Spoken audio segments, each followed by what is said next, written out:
Hey guys, and welcome back to Crime Journal. Please don't forget to like, comment, and subscribe. Now let's get into the case. Found near Route 9 are those of Stepanie Parze, who disappeared in October. CBS 2's Hazel Sanchez reports on the emotional day for her family. It's been a painful 3 months for Ed and Charlene Parze, who today found bittersweet comfort knowing their 25-year-old daughter, Stepanie, has finally been found. It goes without saying that our family is devastated. However, Stepanie is home. She's coming home at last, right where she belongs. And we have God to thank for that. The Parzes last saw their daughter on October 30th in Freehold, New Jersey. They reported her missing the next day after she didn't show up for work. Today, police were lined up along Route 9 in Old Bridge, New Jersey, just south of Old Mill Road, where Parze's remains were discovered. Prosecutors say 2 teenage boys discovered Parze's body in this wooded area in Old Bridge just before 3 o'clock Sunday afternoon. Prosecutors say search teams had looked in this area before, and it's unclear how long her body had been here. Investigators have concluded Parze's ex-boyfriend, John Osbilgin, who was accused of assaulting her before, is responsible for her murder. 1 month after she vanished, Osbilgin took his own life at his Freehold home. Investigators say among several pieces of incriminating evidence, Osbilgin also left a suicide note for his parents, admitting his guilt. Osbilgin acknowledged that he had dug himself a deep hole and wrote at the end of his note that this was the only choice. The Parzes say they're still amazed by the police and countless volunteers who helped search for Stepanie.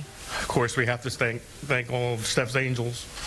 The phrase we came up with, because there were so many of them, only heaven could have brought them down.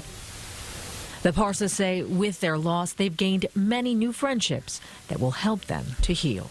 In Old Bridge, New Jersey, Hazel Sanchez, CBS 2 News. The medical examiner has yet to determine how Parze died. Prosecutors don't believe anyone helped Osbilgin kill her, but haven't concluded if he disposed of the body himself. It was October 30th, 2019, a day before Halloween. 25-year-old Stepanie Parze spent the night at a show with her 3 sisters, Brianna, Carissa, Haley, and both of their parents, Charlene and Ed. After the show ended, Stepanie would drop her parents off at their home in Freehold Township in New Jersey. She stayed and talked for a short while and left just shortly before 10 p.m. that evening. Stepanie lived alone just a few miles away from her parents in a home that her grandmother owned. She posted a Snapchat story photo on her way home just shortly after leaving her parents' house. The next day, Stepanie did not show up for work as a nanny, which was not like her at all. She would always let people know if she was going to be late or couldn't make it. For everyone around her, this was a major red flag. Her parents, Charlene and Ed, were very concerned and reported their daughter missing to police as they could feel something was very wrong, and this was not like their daughter at all. Local police took the matter into their own hands and made a welfare check to Stefanie's house. When police arrived, they noticed Stefanie's car in the driveway, which let them know she made it back to her home after leaving her parents' house the night before. Police then checked all accesses to her home, noting there was no sign of forced entry. Stefanie's dog Jasmine was in the house alone. There were no signs of Stepanie being inside the home. Everyone came to a dead end. They did not know where Stepanie could be or what could have happened to her. Her family became very worried. They knew she wouldn't just leave on her own without a word. She was very passionate about her job as a nanny and adored the kids she watched. She also had a very good talent as a makeup artist. Whenever she had spare time, it was spent with her family, her dog, and close friends. Stefanie's favorite things to do were playing softball, hockey, going shopping, and going to the New York Yankees game. Everything in her life seemed to be going well. There was one thing in her life that seemed to have a downside to things, and that was her relationship. Stepanie did not seem happy with her then boyfriend, John Osbilgin.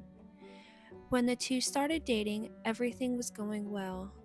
At the time of her disappearance, they only had been dating for a few months. John was a 29-year-old stockbroker in Staten Island. His temper would eventually lead Stepanie to leave the relationship in September of 2019. John was questioned by police when he stated he was with Stepanie the night of October 30th, and the last time he had seen her was the morning of the 31st when she was getting ready for work. He claims he had no idea of what could have happened to Stepanie. Many volunteers and family would continue to search for Stepanie, making flyers and spreading her picture around. It was an extensive search that crossed state lines. Investigators from multiple agencies canvassed hundreds of acres in search for Stepanie. They searched areas ranging from Freehold to Staten Island, where John once lived. Over the course of the investigation, police learned that John was fired from his job as a stockbroker in Staten Island on the morning of October 31st, the day Stepanie was reported missing. John sent Stepanie at least 10 messages and Facebook messages on the morning of October 31st, the day she was reported missing.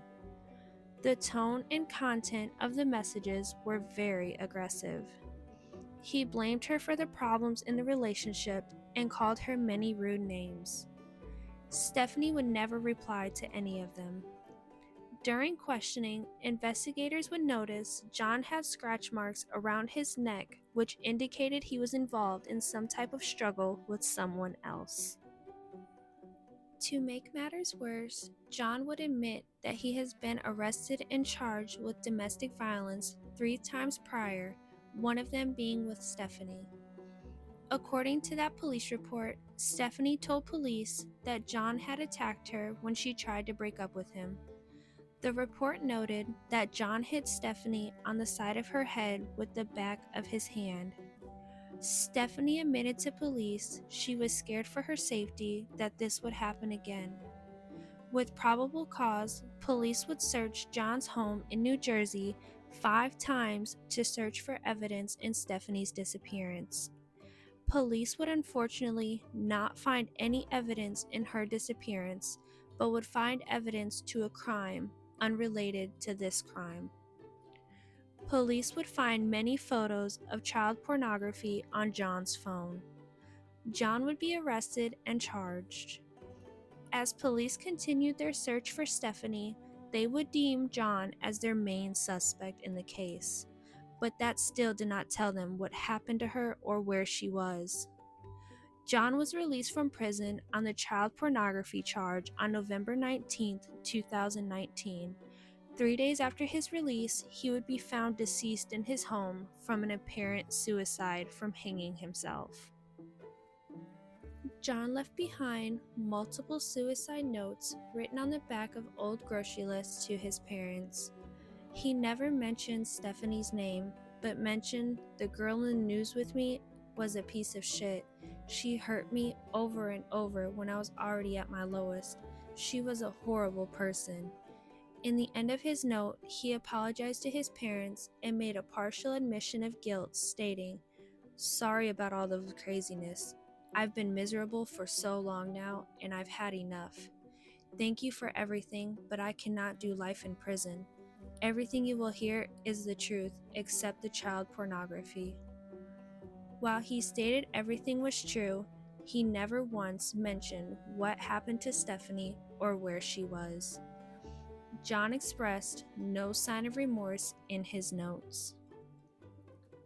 On January 26, 2020, 2 teenagers walking alongside Route 9 near Old Mill Road in Old Bridge, New Jersey, thought they saw a mannequin in the wooded area about 6 feet from the guardrail. After closer inspection, they noticed it was a human body and called local law enforcement. The body was fully clothed and face down and close to the road, but not identifiable if driving along the road. The body was only spotted because the teenagers decided to walk to work together that day. Shortly later, it would be confirmed that it was the body of missing 25-year-old Stepanie Parze. A ruling cause of death was still pending. The area where her body would be found was an area close to where investigators searched once before, only 15 miles from her home. While John was never charged in the murder of his ex-girlfriend Stepanie before his suicide, prosecutors believe that she was murdered in the late hours of October 30th or the early morning hours of October 31st. They believe that John then dumped her body there a short while after. They do not believe anyone else was involved in Stefanie's murder. Stefanie's family will now have to live with many questions that will most likely remain unanswered, and the worst of all, they have to live without their daughter and sister. Stepanie was a successful, beautiful young woman who did not want a toxic, abusive man in her life. As soon as John expressed his true self, Stepanie turned him into police and ended the relationship, which we believe was his motive behind this case. She was afraid that John would assault her again, and sadly, this time it cost her her life. My condolences go out to Stefanie's family and friends. Domestic violence is a serious situation. If you or anyone you know may be in harm's way, please do not hesitate to call the hotline at 1-800-799-7233. Goes without saying that our family is devastated. However, Stepanie is home. She's coming home at last. Right where she belongs.